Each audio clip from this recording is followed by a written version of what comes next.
এইটো ভিডিঅ'ত ৰেচনেলাইজেশ্যন চাম আৰু 1.4ৰ যিমানখিনি পাৰি চাম। ৰেচনেলাইজেশ্যন মানে কি আছিলে যে যেতিয়া ডিনমিনেটৰত ইৰেচনেল নাম্বাৰ থাকিব তাক ৰেচনেল নাম্বাৰলৈকে কনভাৰ্ট কৰা যোনটো প্ৰচেছ সেই প্ৰচেছটোক কোৱা হয় ৰেচনেলাইজেশ্যন। আমাক এইটো এটা ইৰেচনেল নাম্বাৰ দিয়া আছে। ইৰেচনেল বুলি কেনেকৈ গম পালোঁ?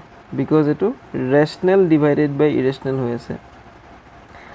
আৰু ৰেচনেল আৰু ইৰেচনেলৰ মাজত যিকোনো অপাৰেশ্যন কৰিলে আমি আনচাৰটো ইৰেচনেলে পাওঁ, সেইটো আগৰ ভিডিঅ'ত কোৱা হৈছে। ইয়াক ৰেচনেলাইজ কৰিবৰ কাৰণে আমি কি কৰিম? ডিনমিনেটৰক একেটা নাম্বাৰেৰে আমি মাল্টিপ্লাই কৰি দিম। বিকজ আমি অলৰেডি শিকিছোঁ যে এই ৰেডিকেল চাইনটোক আৰু এটা ৰেডিকেল চাইনেৰে মাল্টিপ্লাই কৰিলে ৰেডিকেল চাইনটো নোহোৱা হৈ যায়, কিন্তু গিভেন ডেট তাৰ ভিতৰত থকা নাম্বাৰটো ছেম হ'ব লাগিব। মানে root M into root M is equal to M. সেইবুলি আকৌ root M into root N is equal to M N নহয় কিন্তু দেই, এইটো ৰুট এম এন হ'ব। গতিকে ৰেডিকেল ইনটু ৰেডিকেল যে ৰেডিকেল নোহোৱা হ'ব তেনেকুৱা কোনো কথা নাই, কিন্তু যদি কণ্ডিশ্যনটো এনেকুৱা হয় কি ভিতৰত থকা নাম্বাৰটো ছেম হয়, তেতিয়াহ'লে এই ৰেডিকেল চাইনটো নোহোৱা হৈ যায়। সেইটো আমি স্কুৱেৰ ৰুট চেপ্টাৰত অলৰেডি শিকি আহিছোঁ ক্লাছ 7ত আৰু 8ত। ডিনমিনেটৰত একেটাৰে মাল্টিপ্লাই কৰিলোঁ, তো নিউমাৰেটাৰে যিহেতু বেয়া পাব, গতিকে তাৰ লগতো আমি কৰিব লাগিব। কৰিলে আমি কি পালোঁ? 1 ইনটু ৰুট 7 আৰু ৰুট 7 ইনটু ৰুট 7, তো এইটো আমি ৰেচনেলাইজ কৰি দিলোঁ। এতিয়া যদি এনেকৈ দিয়া থাকে তেতিয়া আমি কি কৰিম?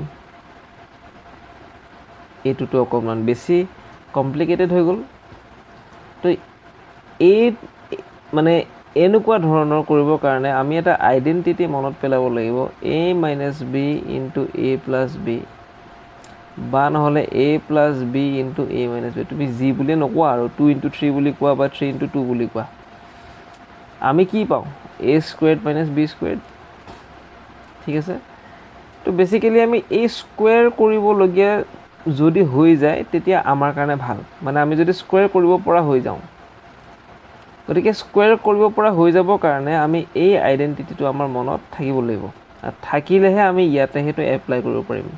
গতিকে এতিয়া ইয়াত যদি কোনোবাই সোধে যে তোমাৰ ডিনমিনেটৰত কি আছে, তো তুমি ৰুট 3 আছে বুলি নোৱাৰা ক'ব, বা ৰুট 5 আছে বুলি নোৱাৰা ক'ব। ইহঁত এটা হৈ আছে, তো ৰুট 3 মাইনাছ ৰুট 5 আছে। তো ইয়াত বেচিকেলি এই a মাইনাছ বিটো আছেই। যদি a প্লাছ বিটো আনি ল'ব পাৰোঁ, আমি ultimately a squared minus B স্কুৱেৰ্ড আমি কৰিব পাৰিম। গতিকে ইয়াত ৰুট 3 মাইনাছ ৰুট 5 আছেতো, ইয়াক তুমি এটা ৰুট 3 প্লাছ ৰুট 5 এটা আনি দিয়া। আৰু ওপৰত অলৰেডি নিউমাৰেটৰত 5 আছেই, তো ডিনমিনেটৰত তুমি কি কৰিলা? মাল্টিপ্লাই এইটো কৰিলাতো, তো একেটা বস্তুৱে নিউমাৰেটৰতো কৰিব লাগিব।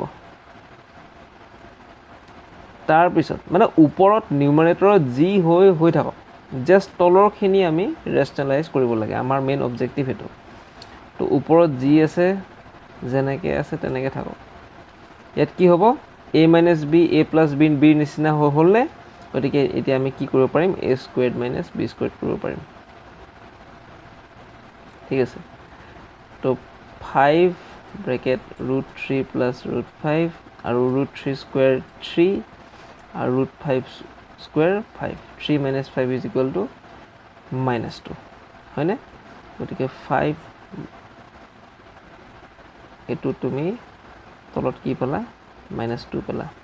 তো ফাইনেলি আমি আনচাৰটো অকণ ভাল দেখা কৰি পেলাই লিখিম এনেকৈ, -5/2 ব্ৰেকেট ৰুট 3 প্লাছ ৰুট 5, এইটো answer. As simple as that. এতিয়া এক্সাৰচাইজ 1.4ৰ নাম্বাৰ 1টো চোৱা। সুধিছে যে ইয়াৰে মানে এইকেইটা ৰেচনেল নে ইৰেচনেল। তো ইয়াত আমি ডাইৰেক্টলি দেখিছোঁ যে ৰেচনেল মাইনাছ ইৰেচনেল হৈ আছে। তো ৰেচনেল আৰু ইৰেচনেলৰ মাজত যিকোনো অপাৰেশ্যন কৰিলে আমি আনচাৰটো কি পাওঁ? ইৰেচনেলে পাম। তো কি হ'ব? ইৰেচনেল। ইয়াতে ব্ৰেকেটটো যদি ভাঙি দিয়া, তো ৰুট 23 মাইনাছ ৰুট 23 গুচি গ'ল, আনসাৰ কিমান ৰ'ল 3 ৰ'ল তো 3 ইজ এ ৰেচনেল নাম্বাৰ ঠিক আছে ইয়াতেও √7 গুচি গ'ল আনসাৰ কিমান ৰ'ল 2/7 ৰ'ল and 2/7 is a rational number p/q ফৰ্মত আছে নেক্সট আহে 1/√2 আকৌ একে rational divided by irrational is equal to irrational আৰু ইয়াতো 2 এটা rational number rational multiplied by pi এটা ইৰেচনেল নাম্বাৰ তো ৰেচনেল ইনটু ইৰেচনেল কি হৈছে ইৰেচনেল হৈছে তাৰ পিছত কুৱেশ্যন নম্বৰ 5 ৰেচনেলাইজ কৰিব দিছে তো এইটো কি হ'ব এইটো অলৰেডি মই বুজাই উঠিছোঁ ইয়াত কি হ'ব a - b হৈয়ে আছে এটা a + b লৈ আনা √7 - √6 আছে অলৰেডি তো এটা √7 + √6 লৈ আহা একেটা বস্তুৱে আকৌ নিউমাৰেটৰটো মাল্টিপ্লাই কৰি দিয়া কৰি দিলে কি হ'ব a² - b² তো ওপৰত √7 + √6 আছেই আৰু ইয়াতে √7 হোল স্কুৱেৰ 7 √6 হোল স্কুৱেৰ 6 7 - 6 1 তো আনসাৰ কি পালা √7 + √6 ইয়াতো সেম a + b টো আছে তো a - b এটা আনা √5 + √2 আছে তো √5 - √2 এটা লৈ আনো আৰু ইয়াত যিটো আনিছোঁ ওপৰতো একেটাই আমি আনিব লাগিব তো ওপৰত √5 - √2 ৰৈ গ'ল ইয়াতে কি হ'ব a² - b² তো 5² 5 আৰু 2² 2 মানে √5 হোল স্কুৱেৰ 5 আৰু √2 হোল স্কুৱেৰ 2 5 - 2 3 তো কি পালা আনসাৰ √5 - √2/3 পালা তো এইটো হ'ল হোমৱৰ্ক নেক্সট নাম্বাৰ 2 simplify বুলি কৈছে তো simplify মিনিংটো হ'ল you have to express the answer in the form rational plus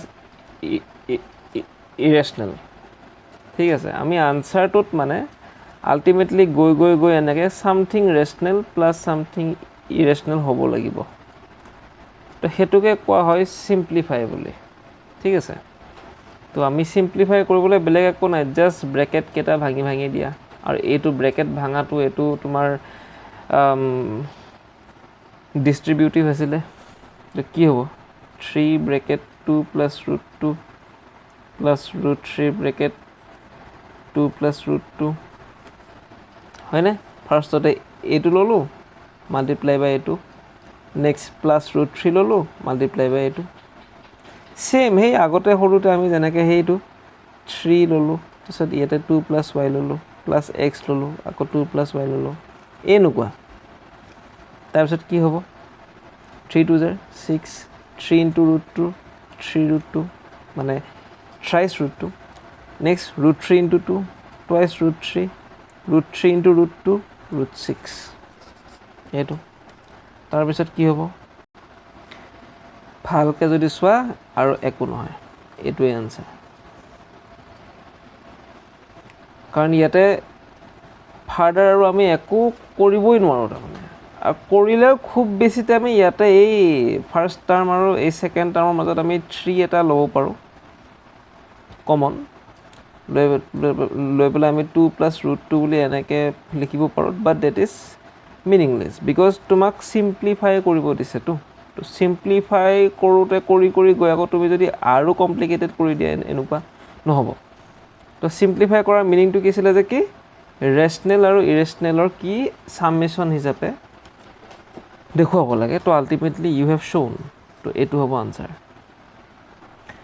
next number এইটো আছে a + b a - b নিচিনা হৈ আছে তো a² - b² হয়নে a² ইজ 9 আৰু b² ইজ 3 কাৰণ √3 হোল স্কুৱেৰ নহয় জানো তো 9 - 3 পাবা তো আনসাৰ পাবা 3 এইটো হৈ গ'ল আনসাৰ নেক্সট আহে তাৰপিছত √5 + √2 হোল স্কুৱেৰ মানে a + b হোল স্কুৱেৰ তো a + b হোল স্কুৱেৰ এইটো আৰু কিবা ফৰ্মুলা নেকি এইটো ইমান সৰুতে আমি শিকি থৈ দিছোঁ দেখোন a + b হোল স্কুৱেৰ গ'লে কিমান আছিলে a² + twice ab + b² গতিকে a² √5 whole square plus twice √5 × √2 plus √2 whole square এইটো পাবা 5 এইটো 2 × √10 পাবা আৰু root 2 whole square is 2. 5 plus 2 is 7 plus 2 root 10. It will answer.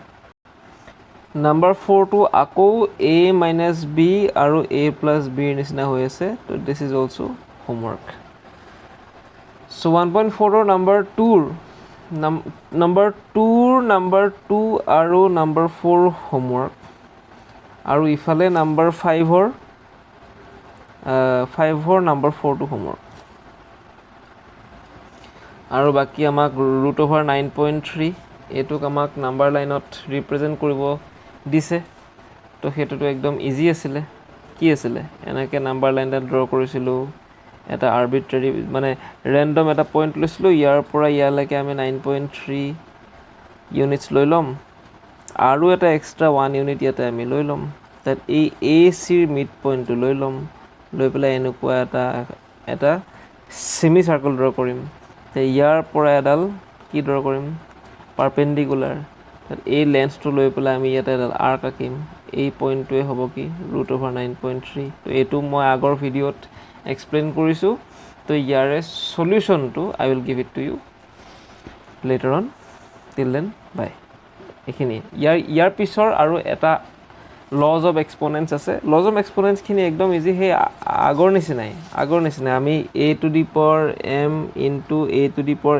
n is equal to a to the power m plus n বা m divided by n থাকিলে কি হ'ব a to the power m minus n বা a to the power m whole into n থাকিলে কি হ'ব a to the power m into n হ'ব আৰু যদি a to the power m আৰু b to the power m থাকে তো মানে কি এক্সপোনেন্ট কেটা যদি সেম থাকে তো বেস কেটা কি হৈ যাব একেলগে লিখি এনেকে whole to the power m এনেকৈ আমি লিখিব পাৰো আৰু এটা নতুন হেতু হল কি যদি এনেকে থাকে ৰেডিকেল সাইন ৰেডিকেন্ড আৰু এটো হল এক্সপোনেন্টটো গতিকে যদি এনেকুৱা হয় তেতিয়া ইয়াক আমি ব্ৰেক কৰি লিখিব পাৰো a to the power 1/n মানে যদি এনেকে থাকে মানে সাপোজ 3 আছে ইয়াতে তো ইয়াক আমি লিখিব পাৰো 3 to the power 1/5 মানে fifth root of 3 কি বুলি কলো fifth root of 3 ঠিক আছে এখিনি হৈ যাব দিয়া